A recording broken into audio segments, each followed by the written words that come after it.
Madame, mademoiselle, monsieur, bienvenue à Metro News. Voici les principaux titres qui seront développés aujourd'hui. Jack-Guy Lafontan est devenu le 20e Premier ministre haïtien. Après le Sénat, 95 députés ont accordé un vote favorable à sa déclaration de politique générale lors d'une séance marathon qui s'est tenue de lundi à mardi. Après avoir reçu la bénédiction du Parlement, le Premier ministre Jack-Guy Lafontan a été investi dans ses fonctions ce mardi. La cérémonie s'est déroulée au Palais national. Des citoyens de la capitale, interrogés par Télémétropole, saluent la ratification de la déclaration de politique générale du Premier ministre. Tout en restant très sceptiques, ils invitent le chef du gouvernement à se mettre au travail sans tarder afin de redresser l'économie haïtienne. Le Premier ministre Jack-Guy Lafontan a obtenu l'approbation de l'énoncé de sa politique générale par la Chambre basse ce matin. 95 députés ont accordé un vote favorable, 6 ont voté contre et 2 se sont abstenus. C'est au terme d'une longue séance nocturne, parfois houleuse, mais sans vrai débat, que M. Lafontan a obtenu l'approbation de sa politique générale par la Chambre des députés. Les parlementaires ont défilé depuis 7 heures du soir jusqu'à 8 heures du matin pour présenter leurs revendications et celles de leur commune. De nombreux députés, tout en exprimant leurs réserves sur la possibilité pour le Premier ministre de mobiliser les ressources nécessaires pour concrétiser toutes ses promesses, ont tout de même sollicité des infrastructures pour leur circonscription. Les interventions à la tribune lors de la présentation de politique générale d'un Premier ministre constituent une obligation pour les députés devant exprimer les souffrances de la population confrontée à de grandes difficultés socio-économiques. Les interventions ont été regroupées par département, témoignant de l'aspect socio-économique des préoccupations des parlementaires. Les députés ont réclamé la construction d'établissements scolaires, de centres de santé, de routes et d'infrastructures agricoles. Chaque législateur s'est efforcé en 5 minutes de formuler des questions au Premier ministre. M. Lafontan a entre autres promis une couverture sanitaire pour tous les citoyens. Les fonds consacrés à la santé passeront de 5 à 15% du budget, a-t-il assuré. Au début de la séance, les députés de l'opposition ont tenté de provoquer un report, arguant de l'absence des dossiers des ministres. Pendant plus de 4 heures, les membres des blocs minoritaires ont eu recours à des articles de la Constitution pour dénoncer l'inéligibilité de M. Lafontan. Je remercie tous les parlementaires, sénateurs, ensemble de députés qui représentent le peuple et qui approuvent l'énoncé politique générale. Je ne suis pas très long parce que nous avons fait près de 15 heures de travail et je pense que nous allons rapidement mettre nous au travail pour nous continuer et au service du peuple haïtien. Et n'a pas de souffri, j'aime dire là. Peuple a souffri. C'est pour nous qu'à travailler presque 24 heures par jour au service de la population.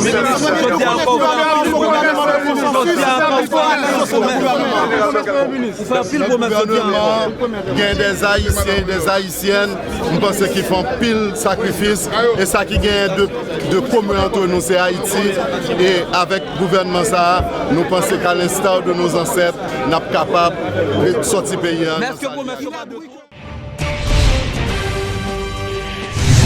Le nouveau Premier ministre, Jack-Guy Lafontan, a été investi dans ses fonctions ce mardi. La cérémonie s'est tenue au Palais national en présence du président de la République, du nouveau cabinet ministériel, des membres du corps diplomatique et des représentants du secteur privé des affaires, entre autres. Mesdames, Messieurs les ministres, dites-vous bien que vous êtes au service de la nation, seulement au service de la nation.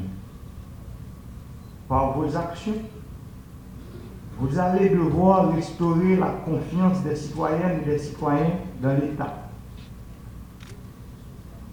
Vous allez œuvrer pour une saine distribution de la justice, pour une justice juste et impartiale, une justice dépolitisée. Le peuple a choisi le changement. Il nous revient maintenant de le mettre en œuvre en réformant en profondeur le pays. Il faut aller vite et bien. Le temps ne se fait pas attendre. Sur les 60 mois de mandat dont nous disposons, il ne nous reste que 58 mois et 17 jours. Chaque seconde, chaque minute ou chaque heure compte. Fidèle à mes engagements de campagne, l'énoncé de politique générale du Premier ministre devant le Parlement a été ambitieux. Les chantiers sont nombreux. Tout n'est qu'urgence. Je demande que les états généraux sectoriels de la nation soient organisés tout de suite. Vous devez prendre des mesures pour revaloriser l'identité nationale haïtienne, améliorer la gouvernabilité du pays en passant par une réforme en profondeur de l'État, réussir le pari de la croissance économique avec pour locomotive l'agriculture, le tourisme, les infrastructures et les services. Replacer l'éducation au centre de l'action publique avec un accent particulier sur l'excellence et la qualité. Sécuriser le territoire et les citoyens. Développer et moderniser le transport en commun avec un intérêt particulier pour le transport maritime et fluvial. Édifier un État protecteur et serviteur. Relever le défi écologique et environnemental. Résoudre le problème de l'énergie électrique. Appliquer une politique étrangère pragmatique conforme à nos aspirations nationales. Rationaliser le budget de l'État et les finances publiques. Je vous exhorte à détester la corruption et admirer la culture du résultat. L'une des premières actions que je vous inviterai à prendre en Conseil des ministres est la signature d'un arrêté faisant obligation à tous les ministères, tout organisme public de quelque nature que ce soit, qui accorde des subventions, d'envoyer à la présidence tous les 8 jours la liste des subventions accordées, les motifs de la subvention, les noms des bénéficiaires, les lieux d'exécution des projets subventionnés, le montant de chaque subvention, etc. Ces informations seront publiées dans le journal officiel de la République, le Moniteur. Nos maigres ressources vont désormais servir à résoudre les problèmes de la population et non à enrichir quelques-uns.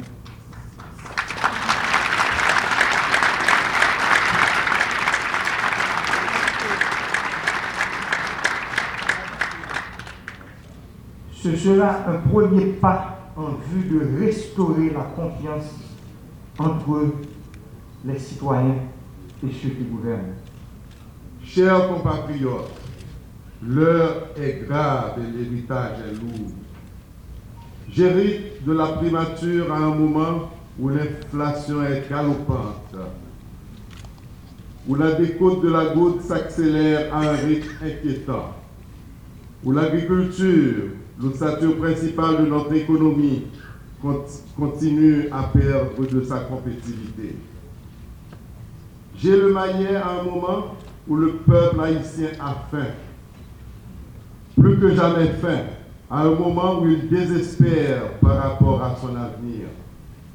Mon gouvernement déploiera tous les efforts possibles et imaginables pour que, dans l'attente des fruits des grands travaux annoncés par le président de la République, une ébauche de schéma de protection sociale à visée structurante soit implémentée pour calmer les esprits et les incliner à espérer. Pendant que le conjoncturel sera adressé dans sa forme et teneur à la satisfaction ponctuelle de la majorité souffrante et opprimée, mon gouvernement adressera littéralement les grands axes stratégiques des promesses électorales du président Jovenel Moïse, tels qu'ils sont exprimés à travers l'énoncé de ma politique générale. Il mettra en œuvre, en tout premier lieu, le grand chantier des États généraux sectoriels pour pouvoir dégager les grandes orientations et donner corps à la grande réforme des secteurs. En tant que chef du CSPN, je veillerai à ce que la sécurité, en tant qu'élément précieux de la stratégie de développement embrassée par le président Jovenel Moïse et moi-même, ne soit pas un luxe, mais un élément séculier à la portée de toutes et de tous. Avec la loi du Parlement sur le rap, l'enlèvement et le kidnapping, je veux que ces pratiques ne soient que de simples souvenirs pour le peuple haïtien.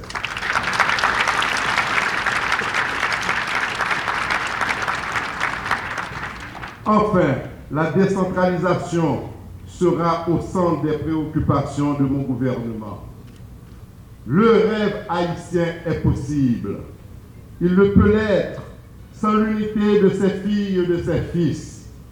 Soyons à l'an 1 de l'unité nationale et construisons-la graduellement pour qu'Haïti puisse renaître véritablement de ses cendres. Que Dieu bénisse Haïti. Merci.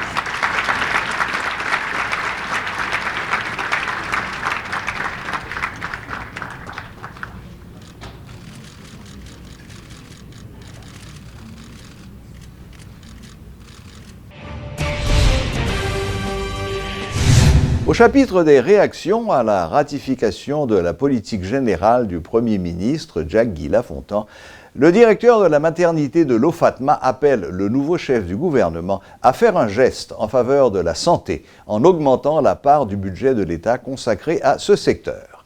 Le docteur Joseph William Alexis estime également qu'une réorganisation en profondeur des hôpitaux publics est indispensable pour qu'Haïti puisse disposer d'un système de santé performant. Le problème de santé n'est pas qu'à résoudre si pas gagné probe dans le système. C'est clair.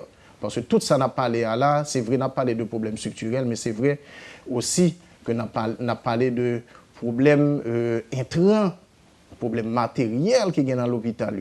Donc, problème ça, il faut qu'il adresse rapidement. D'ailleurs, le ministre de la Santé publique, là, effectivement, elle a du pain sur la planche. Parce que là, il va joindre un système qui est vraiment bancal, un système qui est vraiment délabré, avec une équipe de l'hôpital qui n'est pas qu'à arriver à fonctionner. Et même, c'est vrai que nous avons pile centre, mais centre ça, c'est de centre qui n'a pas fonctionné. Donc, le temps pour nous gagner. C'est un vrai problème. Non, définitivement, l'heure pour nous suspendre gagner des éléphants blancs. C'est-à-dire de méga structures à faire et puis structure n'a pas qu'à fonctionner. 97 cas de violence ont été recensés pour la période allant d'octobre à décembre 2016, selon le 61e rapport semestriel de la Commission épiscopale nationale Justice et Paix, publié ce mardi. Dans ce document, des recommandations ont été formulées aux autorités concernées. Suivez tour à tour les explications du responsable de la commission, Rovelson Apollon, et Jocelyne Cola-Noël, directrice nationale. La commission a observé 97 cas de victimes de violences, dont 62 tués par balle. Dans 62 nous jouons 8 policiers qui mourent dans un moment vraiment tragique. Et ensuite, nous avons observé 20 cas d'accidents tragiques. Et la commission a toujours expliqué que les conditions pour monter machine dans le pays, il y a voyagé, sont cas qui vraiment pas respecter la dignité comme le monde, les violer les droits. Et l'État a pour obligation pour que les traiter qui sont ça, pour que les gens doivent avec dignité respecter les voyager. Il y a 8 cas que nous ne connaissons pas cause de mourir. Il y a 4 cas de mourir dans le charge. Leader politique yo doit rendre yo compte les yo organiser manifestation ou soit les yo mette moun dans la rue capable gagner zak brigandaille. Yo doit prendre mesures qui adapté à circonstances là. La police doit mesurer moyens yo à moment pour faire intervention si c'est ça qui est nécessaire. Mais même là ça gagne une question responsabilité qui doit prendre. Pour ça garder la justice dans le pays. Ministère de la Justice et Conseil supérieur pouvoir judiciaire doit être clair sur qui compétence et responsabilité yo chaque gagnant pour arriver dans une plus bonne justice dans le pays. Ministère de la Justice doit prévoir moyens qui correct pour appareil judiciaire, tribunal yo et différents services de la justice capables de fonctionner comme ça doit sur tout territoire. Comme ça, il doit organiser un service médico-légal qui est correct. Il doit y avoir une quantité de juges qui sont capables de faire travail là pour capable gagner une justice qui est efficace et puis qui tout près de la population. Le ministère doit faire réforme système de détention et prison dans le pays.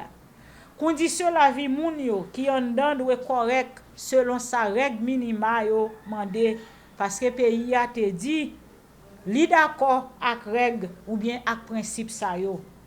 Condition la vie moun dans détention ak dans prison doit adapter selon ça yo moun besoin pour vivre comme ça doit. Et puis tout nous demander parlement pour lui ratifier convention internationale et contre Maspinaï avec mauvais traitement. Le centre psychiatrique Mars et Clean fonctionne actuellement dans de mauvaises conditions. Les médecins ne sont pas présents et l'hôpital ne dispose pas de moyens logistiques. Éloge Millefort et Elsie Dieulacin ont rencontré le directeur médical de l'institution, le docteur Louis-Marc Jani Girard. Suivez ce reportage. Si vous passez par la rue Oswald Durand, non loin de la faculté d'odontologie, une simple barrière verte indique l'entrée du centre psychiatrique Mars & Clean, communément appelé centre psychiatrique. Cerné par les marchands et les artisans, son environnement n'est pas celui d'une institution sanitaire. Mais c'est pourtant là que, depuis 59 ans déjà, l'État haïtien accueille ses malades mentaux. En général, nous avons dit que nous avons 30 personnes par jour. Dans 30 personnes par jour, ça veut dire que donc, nous avons anciens et nous avons nouveaux. En dépit de son importance, le centre psychiatrique Mars & Clean ne bénéficie de moyens suffisants. Ce centre, dont la gestion est totalement financée par le ministère de la Santé, fonctionne dans des conditions précaires, confie son directeur général. En raison de la faible disponibilité des équipements, du trop faible effectif de son personnel, cet hôpital public pour personnes souffrant de déficience mentale peine à remplir efficacement de sa mission, révèle le docteur Louis-Marc Jani Girard. Deuxième mal qui gagne, c'est infirmières. Nous n'avons pas assez d'infirmières. Okay? Si nous avons 15 infirmières, je veux dire donc pour 3 chiffres, donc je vais dire 5 par chiffre. Matin, midi, soir, je vais avoir comme ça. Mais le fait de que des fois, on ne peut pas joindre parce que ça quand même malade, ça qui gagne. Et eux-mêmes, ils commencent à user parce que là, tellement très longtemps. L'environnement bâti du centre psychiatrique Mars & Clean est également source de préoccupation. Les 2 pavillons hommes-femmes dont dispose l'institution pour enfermer des malades sont à présent débordés. À cela s'ajoutent des soucis concernant la solidité du bâtiment. En effet, cet édifice construit depuis 1958 présente à ce jour des signes de faiblesse, souligne le docteur Girard. L'été formé, il pensait que c'était pour Port-au-Prince simplement. Donc ça veut dire qu'il était formé pour 40 personnes. Ça veut dire qu'il y a 20 femmes, okay? Et puis il y a 20 garçons. Et bien il y a 102 personnes. Ça veut dire qu'il y a 40 femmes pour 62 garçons. Donc sur toute galerie, occuper galerie, etc. La caille fille même que ça va jouer. Dans tout couloir, mettez cabane, mettez matelas, mettez côté pour expansion. Oui, c'est une expansion, mais est-ce que ça a répondu? Il n'y a pas qu'à répondre. Connu pour être le plus grand centre du pays dans le domaine des troubles mentaux, le centre psychiatrique Mars & Clean fait face à de grandes difficultés. Et sans vouloir être trop exigeant, le directeur médical de l'institution plaide pour que des solutions élémentaires soient trouvées au plus vite.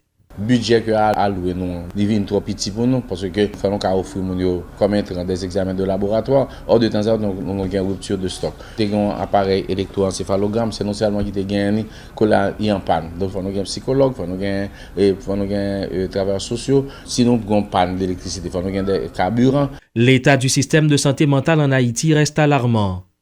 Alors que les personnes souffrant de problèmes mentaux sont souvent marginalisées et victimes de mauvais traitements physiques, sexuels et psychologiques. Merci Grégory. Voilà. La boucle est bouclée. Merci de votre fidélité et à la prochaine, même heure, même chaîne.